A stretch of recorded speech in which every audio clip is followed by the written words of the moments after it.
Delhi car blast का इस वक्त का सबसे बड़ा अपडेट हम आपको देने जा रहे हैं। हम आपको बता दें, दिल्ली पुलिस ने अब एक नई गाड़ी को लेकर अलर्ट जारी कर दिया है। लाल रंग की फोर्ड इकोस्पोर्ट, नंबर है DL10C के D458। बताया जा रहा है कि यह वही कार है जो 10 नवंबर को लाल किला धमाके से जुड़ी उस बड़ी साजिश का हिस्सा थी। यानी वो साजिश जो शायद हमारे 26 जनवरी को खून में बदल सकती थी। जांच एजेंसियों के मुताबिक संदिग्धों के पास Hyundai i20 के अलावा यही दूसरी कार भी थी और धमाके के बाद से यह गाड़ी रहस्यमयी तरीके से गायब हो गई है। अब इस खुलासे ने एक नए डर को भी जन्म दे दिया है। क्या दिल्ली में सिर्फ एक कार नहीं बल्कि पूरी नेटवर्क की साजिश लगातार चलाई जा रही थी? हम आपको बता दें, सूत्रों का यह दावा है कि यह नेटवर्क 200 आईईडी बमों से 26/11 जैसे हमलों की तैयारी में था।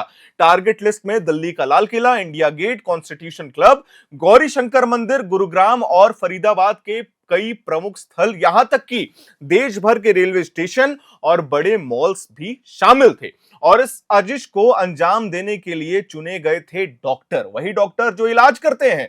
कश्मीर के पुलवामा, शोपिया और अनंतनाग के नए पढ़े लिखे युवा जो बाहर से शरीफ दिखते थे लेकिन अंदर से आतंक की सोच रखते थे। अब शक गहराता जा रहा है कि 10 नवंबर का लाल किला ब्लास्ट दरअसल उसी 26 जनवरी के दिन के लिए प्लान तो नहीं किया जा रहा था। यानी वो दिन जब लाल किले की प्राचीन पर तिरंगा लहराता है और प्रधानमंत्री देश को वहां से संबोधित करते हैं। अगर यह हमला उस दिन होता तो शायद देश का इतिहास ही बदल जाता, लेकिन हमारे इंटेलिजेंस ने कुछ तो काम किया है।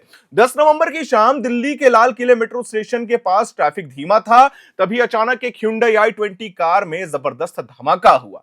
कुछ ही सेकंड्स में आग की लपटें उठी, धुआं फैल गया और चारों तरफ अफरा तफरी मच जाती है। इस धमाके में 13 लोगों की अभी तक जान जा चुकी है और 20 से भी ज्यादा लोग घायल हो गए हैं। सड़क पर बिखरे कार के पार्ट्स, जली हुई गाड़ियां और चीखों से गूंजती हवा, वो नजारा किसी युद्ध क्षेत्र से कम नहीं था। वो 10 नवंबर।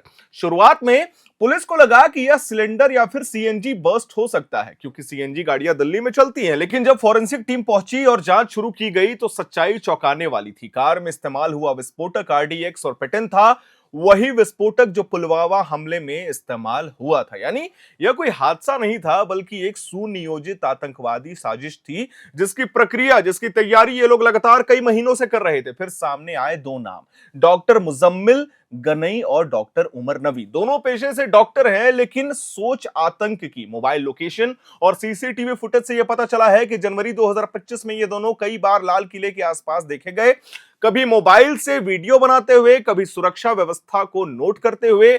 यानी ये लोग 26 जनवरी के कार्यक्रम से पहले इलाके की रेकी कर रहे थे, ये ऐसा माना जा रहा है, ऐसा बहुत सारे रिपोर्ट्स कह रहे हैं। दिल्ली पुलिस के स्पेशल सेल और एनआईए ने मिलकर के बहुत सारे विस्फोटक, लगभग 2900 किलो विस्फोटक सामग्री, टाइमर डिवाइस और डिटोनेटर के साथ साथ कई अहम चीज भी बरामद की है। सबसे हैरान करने वाली बात यह है कि जब्त की गई फाइलों में 26 जनवरी बार बार लिखा मिला। इससे यह शक और भी मजबूत हो गया है कि असली निशाना शायद 26 जनवरी 2026 तो नहीं था। अब सामने आया तीसरा नाम, डॉक्टर निसार उल हसन। यह अल फलाक मेडिकल कॉलेज में सीनियर रेजिडेंट डॉक्टर के पद पर हैं और वहां से पढ़ाई भी कर रहा था। धमाके के बाद से वो लापता है। एजेंसियों को शक है कि वह उसी फोर्ड इकोस्पोर्ट कार का ड्राइवर था जो अब तक गायब है। माना जा रहा है कि धमाके के बाद वह दिल्ली से भाग निकला और जम्मू कश्मीर की ओर कहीं जाकर के छिप गया है। मीडिया रिपोर्ट्स के मुताबिक, ये मीडिया रिपोर्ट्स दावा कर रही हैं कि यह पूरा मॉड्यूल जैश ए मोहम्मद से जुड़ा हुआ है। पाकिस्तान में बैठे हेडल्स ने इसे निर्देश दिया था और धार्मिक स्थलों और सार्वजनिक जगहों को निशाना बनाकर देश में सांप्रदायिक तनाव फैलाने की पूरी तैयारी थी। इस मिशन के लिए खास तौर पर डॉक्टरों को चुना गया ताकि वे आसानी से यात्रा कर सकें और किसी को शक भी ना हो। एनआईए के अधिकारियों ने इस नेटवर्क को नाम दिया था white collar terror network. White collar terror network यानी ऐसे आतंकवादी जो बंदूक नहीं बल्कि लैपटॉप, मेडिकल किट और तकनीकी ज्ञान से देश पर हमला करने की साजिश रचते हैं। ये आज के आतंकवादी हैं, नए जनरेशन के। फरीदाबाद वाले घर में जब बरामद लैपटॉप की जांच की गई तो उसमें लाल किला, इंडिया गेट, राष्ट्रपति भवन और इंडिया गेट के हाई रेजोल्यूशन मैप मिले। यानी इनकी पूरी लिस्ट साफ थी, बल्कि दिल्ली के सारे प्रमुख वीवीआईपी इलाके भी उस लिस्ट में थे। एक अधिकारी ने कहा है कि अगर यह हमला 26 जनवरी को होता, जब प्रधानमंत्री मंच पर होते, तो तबाही की कल्पना भी नहीं की जा सकती थी। ये लोग इसी चीज की तैयारी कर रहे थे, 26 जनवरी की। अब शक है कि जनवरी में सख्त सुरक्षा की वजह से ये लोग हमला नहीं कर पाए, इसीलिए उन्होंने प्लान बदला। और फरीदाबाद में जैसा ही उनका एक साथी अरेस्ट हो जाता है, उसके तुरंत यानी कि कुछ ही घंटों के बाद दिल्ली के लाल किला से 500 मीटर दूर, महज 500 मीटर दूर एक बहुत बड़ा विस्फोट होता है और उस विस्फोट में 13 लोगों की जान भी चली गई है। अब दिल्ली पुलिस, एनआईए और आईबी मिलकर इस मामले की तह तक पहुंचने की कोशिश कर रहे हैं। पिछले 72 घंटों में दिल्ली, श्रीनगर, नोएडा और गुरुग्राम में लगातार छापेमारी हो रही है। इस वक्त की सबसे बड़ी अपडेट यह भी है कि आज यानी कि 12 नवंबर को प्रधानमंत्री नरेंद्र मोदी, जो घायल थे, जो हॉस्पिटल में एडमिट है, उनसे उन्होंने मुलाकात भी की है और उन्होंने खुले मंच से यह घोषणा भी की है कि जो लोग भी इसके पीछे थे उन्हें छोड़ा नहीं जाएगा। अमित शाह ने कहा कि राष्ट्र के खिलाफ युद्ध जैसी साजिश बताया गया। उन्होंने कहा, भारत किसी भी हालात में आतंकवाद के सामने झुकने वाला देश नहीं है। प्रधानमंत्री नरेंद्र मोदी ने भी, जैसा मैंने आपको बताया, अस्पताल जाकर घायलों से मुलाकात की और कहा है कि देश ऐसे कायरता हमलों से डरने वाला नहीं है, बल्कि और भी मजबूत होकर जवाब देगा। दिल्ली सरकार ने मृतकों के परिवारों को 10 लाख रुपए, गंभीर घायलों को 5 लाख और मामूली रूप से घायल लोगों को 2-2 लाख रुपए देने की आर्थिक सहायता यानी कि घोषणा भी कर दी है, ऐलान कर दिया गया है। इसी बीच दिल्ली में सुरक्षा व्यवस्था और भी कड़ी कर दी गई है। लाल Qila, India gate, metro station और रेलवे स्टेशन जैसी सभी भीड़ भाड़ वाले इलाकों में पैरामिलिट्री फोर्स की तैनाती बढ़ा दी गई है। एयरपोर्ट्स और बॉर्डर्स पर 3 लेयर, ट्रिपल लेयर सिक्योरिटी जिसे कहा जाता है, वो सिस्टम लगाया गया है। पुलिस ने जनता से अपील की है कि किसी भी संदिग्ध व्यक्ति या गतिविधि की सूचना तुरंत पुलिस को सबसे पहले दी जाए।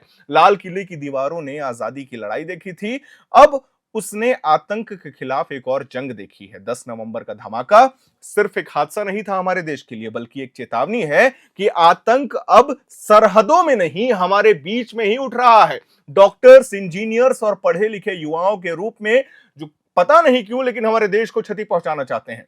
26 जनवरी की साजिश भले ही नाकाम हो गई हो, लेकिन इस घटना ने एक बड़ा सवाल छोड़ दिया है। क्या हम सच में उतने सुरक्षित हैं जितना हम अपने आप को मानते हैं, या फिर अब वक्त आ गया है कि हम माने आतंक का नया चेहरा अब बंदूक नहीं होता है, अब वो लैपटॉप होता है, अब वो डॉक्टर्स होते हैं, अब वो किताबें होते हैं और सबसे जरूरी चीज वो ऐसे लोग होते हैं जो हमारे देश के बीच में छिपकर ही देश को क्षति पहुंचाने के लिए हमेशा इच्छुक रहते हैं। खैर, इस मामले पे जैसे जैसे अपडेट्स आएगा हम अपने चैनल के माध्यम से आपको देते जाएंगे।